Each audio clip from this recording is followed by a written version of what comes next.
I think Jeremy and I would have done it again if given the opportunity. I have no regrets. Killing that pedophile was the best day of my life. What about what you said in court about repenting? Is that not true then? No, it's not true. My lawyer made me say it. Do you have anything to say to the victim's family? May they die also. Courtroom 360 Insights. Have you ever run into couples who seem a little off, a bit odd, a little crazy, a bit on the wild side? Or maybe you are the weird couple. Let's meet a few, starting with this Chinese gangster couple, Mr. Yang and Miss Yang. Mr. and Miss Yang were engaged in a court case against Yang's mother in South China. She was afraid that she might not be able to get her money back because she had lent the couple money for their wedding and they were preparing for a divorce. Mr. Yang slaps his soon-to-be ex-wife. He didn't like the way she was talking to his mama. Mrs. Yang wasn't about to go down like no punk. Mr. Yang and his mom jumped Mrs. Yang.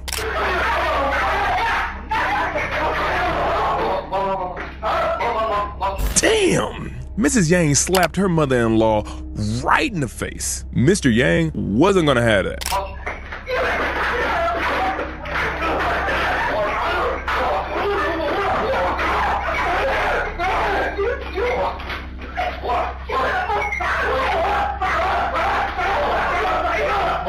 Damn! Mr. Yang wasn't trying to have any kind of mercy.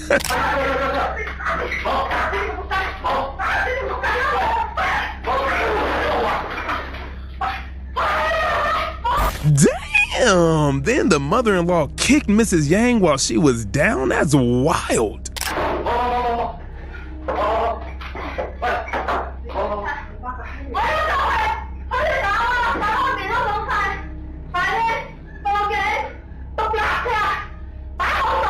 I don't know what they saying, but I'm assuming Mrs. Yang is telling her mother-in-law, I'm about to beat that ass. And her mother-in-law is like, you want some more heifer?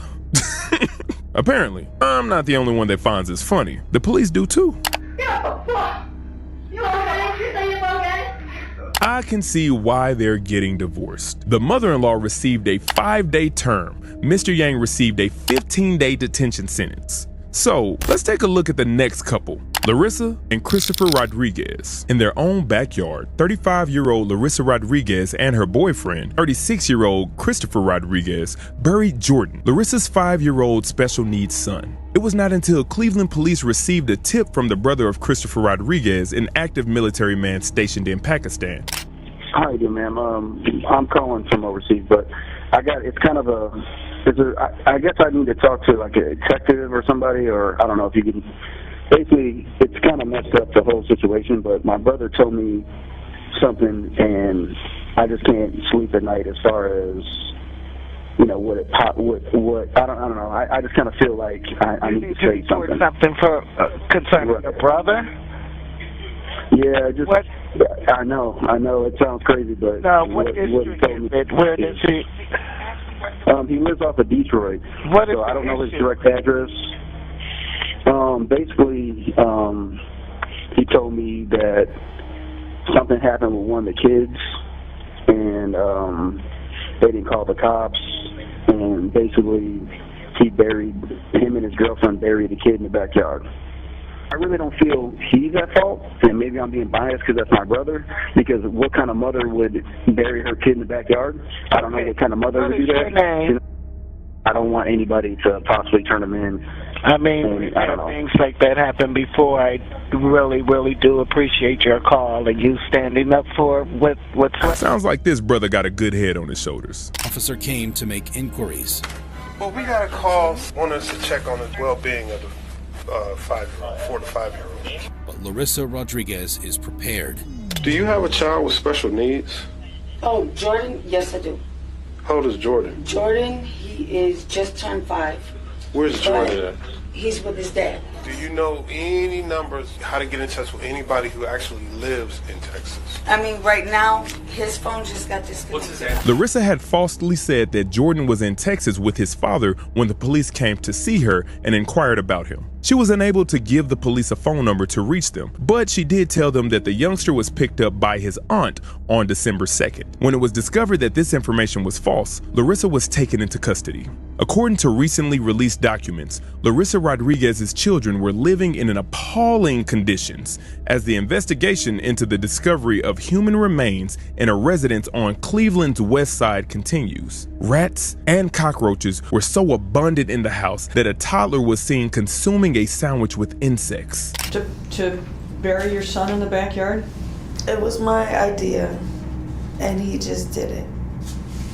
Just because I didn't want Jordan to be far away from me. I just wanted him to be close. I was not ready to let Jordan go. Later on, Larissa came clean about her wrongdoings and acknowledged her guilt. She said that she didn't want Jordan to be too far away from her, so she came up with the idea to bury him in the backyard. According to Larissa Rodriguez, he was placed in her bed for a full day after receiving a cold shower. They chose to bury him in the backyard after he passed away. To prevent animals from digging him up, they placed mothballs in the bags they used to wrap him. Although the specific cause of Jordan's death was unknown, the Cuyahoga County Medical Examiner's Office discovered that the kid had previously suffered multiple rib fractures and a fractured wrist, both of which were likely symptoms of child abuse. While Larissa acknowledged that she had never mistreated her child, Christopher had on a few occasions physically assaulted him. I'll never touch my son. Did he actually physically abuse him? Did you see him? A few times that I've seen, yes. I was scared. Of what? That I was just gonna have all of them taken from me. But I still love him. He's my kid. I know as a judge I'm not supposed to show emotion. And in 22 years, I never have. This is one of the worst things I've ever seen in my life. And I don't understand, Mr. Rodriguez, why you don't want to cleanse yourself and tell the truth about what happened here. And I hope someday you do. Whatever this child's life was supposed to be, you make sure it didn't happen. You and Larissa. I look at friends and family, people who are desperate to have children and want to have families, and you two have babies with no consideration. You just keep having them, disregarding the value of their life, disregarding their purpose in life, like they're less than an object, no regard. I didn't even hear you say you were sorry. There's no question in my mind that this child was abused. It's clear that you did everything you could, you and Larissa, to hide evidence to protect yourselves. You had every opportunity at so many points to make a difference, to get help, to stop beating somebody, to call the police, to ask for help, to try to take him to the hospital. I have to imagine that at some point you got on the internet and said, how do I bury a body? Because this is unbelievable. The court imposed a sentence as follows. Count 1, involuntary manslaughter, felony of first degree, 11 years in prison. Count 2, felony of the second degree, felonious assault, 8 years in prison. Count 3, felony of the second degree, 6 years in prison. Count 5, abuse of a corpse, felony of the fifth degree, 9 months in prison. Counts 1, 2, and 3 to be served consecutive to each other and concurrent to the sentence imposed in count 5 for a total sentence of 25 years. The sentence is to be served concurrent to the sentence previously imposed in 625-508 for a total sentence of 25 years. Your sentence as follows. Count 1, involuntary manslaughter, 11 years in prison. Count 2, felony of the second degree, felonious assault, 8 years in prison. Count 3, felony of the second degree, 8 years in prison. Count 5, abuse of a corpse, 1 year in prison, all counts to be served consecutive to each other with credit for any time served. That's a total sentence of 28 years. That's the maximum sentence available. Larissa was consequently given only 25 years prison sentence by Russo, while Christopher received the maximum punishment of 28 years. That's wild. That's all they got. Is this justice? Dia and Eric Millerberg, babysitter killers. Dia Millerberg, a 45-year-old lady who entered a guilty plea in 2014 to charges of desecration of a corpse and obstructing justice in relation to the drug overdose of Alexis Rasmussen, the 16-year-old babysitter, in September 2011. Dia and her spouse, Eric, were charged in connection with Alexis Rasmussen's death. According to the authorities, Alexis overdosed on drugs and died, and her body was dumped in a secluded part of Morgan County. In March 2014, Eric Millerberg was found guilty by a jury of child abuse homicide and given a 6-year to life sentence. Dia Millerberg stated in court that Alexis overdosed after receiving methamphetamine and heroin injections from Eric Millerberg. She also testified in court that on the night Alexis passed away, they made narcotics, drank beer, and had sex. On the night of her death, Alexis was allegedly watching the 2 children of the Millerbergs. Former nurse Dia Millerberg claimed that despite her best efforts, Alexis passed away. Alexis's body was later hidden by the Millerbergs. It wasn't discovered until October 18, 2011. In June of 2014, Dia Millerberg entered into a guilty plea to 3 third-degree felonies: abusing or desecrating human body, obtaining prescription pharmaceuticals illegally, and obstructing justice. As a result, she received a sentence of 4 years and 2 months in prison. Dia didn't leave the courtroom without telling Alexis's family how she truly felt. I just want to say that I'm appalled and disgusted by what I've done. Question: can you see any tears? Don't it look like she really trying to force something out? Dia, you make me sick. And for your family, in a way I can't fix. You're in my prayers, and I hope one day you'll be able to forgive me, and that God will bring me peace. Dia don't nobody want your prayers. Your Honor, I'm not gonna make excuses for what I've done. I think it would only make things worse. I have no way to express the magnitude of grief that I feel for Alexis' family for what I've done. But I take responsibility. And thank you for just letting me say my piece. The judge didn't give a damn about all them fake tears you was crying. And I do think that prison is the appropriate sentence in this particular situation. I realize that 3 years of allowing you to rebuild and your family and everything of that nature, and then to come in and say, okay, Judge, you're going to destroy that. But I take these cases as I find them to be. But with all due respect, Ms. Millerberg, sometimes it's not about the defendant. I know you have needs, I know you have children, I know you have families, but sometimes, you do such acts that are such extreme and so heinous and depraved, burying this young girl's body and hiding it from the police. You've got to balance that, and you have to put it all in perspective.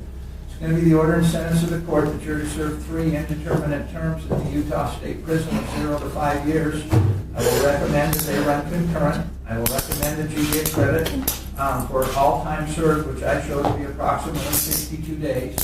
0 to 5 years. What the hell is wrong here? Why do people spend more time in jail for minor crimes? And why the hell you crying, lady? Cyrus Matthew and Runner.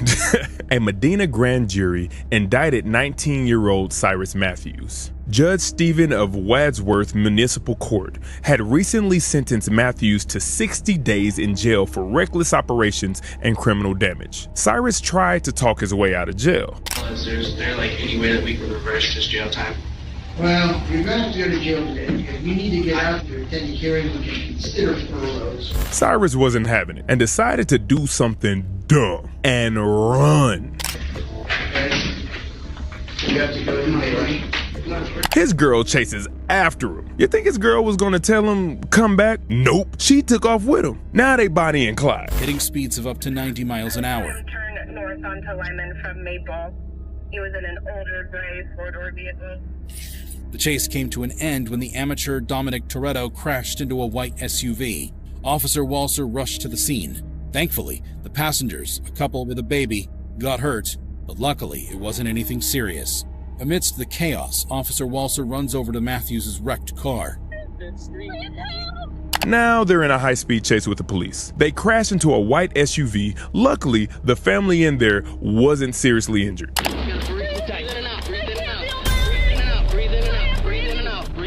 I'm gonna need multiple squads. I need help, sir. Okay.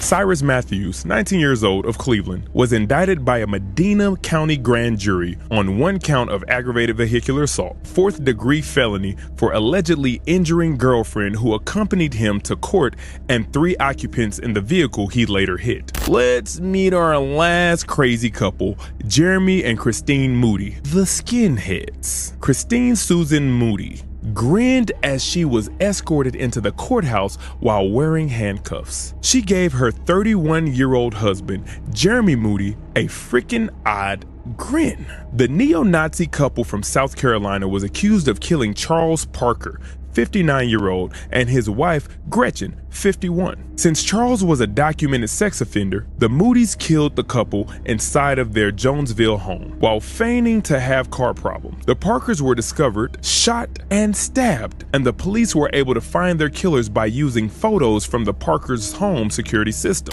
Police located the killers using surveillance footage from the Parker home, as well as identifying Jeremy's tattoos, which included the words skinhead across his neck and white power on top of his head. Both of the Moodys apologized for their crimes before being sentenced. Has anyone promised you anything or held out any hope of reward to you in order to get you to plead guilty to these charges? How do you wish to plead to these charges today, guilty or not guilty? Guilty, sir. Nobody promised you anything or held out any hope of reward to you in order to get you to plead guilty to these charges? Just fame and fortune. Your Honor, not a day goes by that I don't regret what's happened.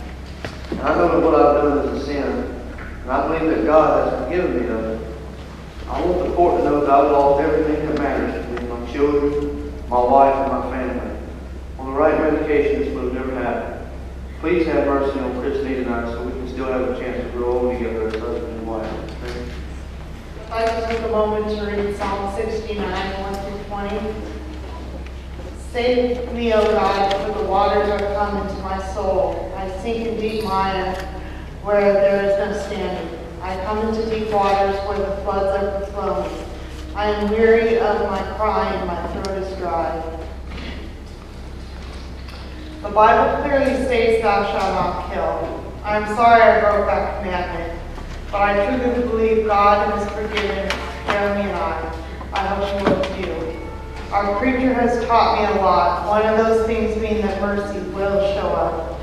I am here today to beg for mercy for my loving husband and myself, so Jeremy and I will have an opportunity to grow old together and spend time with our children, and God willing, our grandchildren. Jeremy and I have what we refer to as fairy tale love. It's truly like nothing anyone has ever experienced. I have had a difficult life, and meeting Jeremy was my saving grace. Jeremy found my cancer when I was sick. He saved my life. For his love, I am eternally grateful. In fact, I'd like to take a brief moment to address my husband. Jeremy Lee, so that's his heart. I carry your heart. I carry it in my heart. Your Honor, please see it fit that Jeremy and I are sentenced to the same sentence of 30 years. Never kissing my husband or feeling his touch again is my very worst nightmare. Please give us a light at the end of the tunnel. Thank you. They and this together, that is in concert. There's no question about it. They had a plan, premeditated plan, and they carried it out. They brutally killed these two people. These two people, they had nothing, no way to defend themselves or anything else. And I tell you that I believe that if these two were to get out of jail, y'all making Christians look crazy. They then celebrated their sentence with a super long kiss. I would ask that the victims can be allowed to leave. They disclosed to the court that they were mentally ill and that there had been past sexual abuse in their families. The defense lawyer for Moody's requested penalties of 30 years. They showed their true feelings after the judge gave them a life sentence. I think Jeremy and I would have done it again if given the opportunity. I have no regrets. Killing that pedophile was the best day of my life. What about what you said in court about repenting? Is that not true then? No, it's not true. My lawyer made me say it. Do you have anything to say to the victim's family? May they die also. I'm blown away by the amount of time certain crimes are given. Are you? May God have mercy on your souls, because we don't. Courtroom 360 Insights.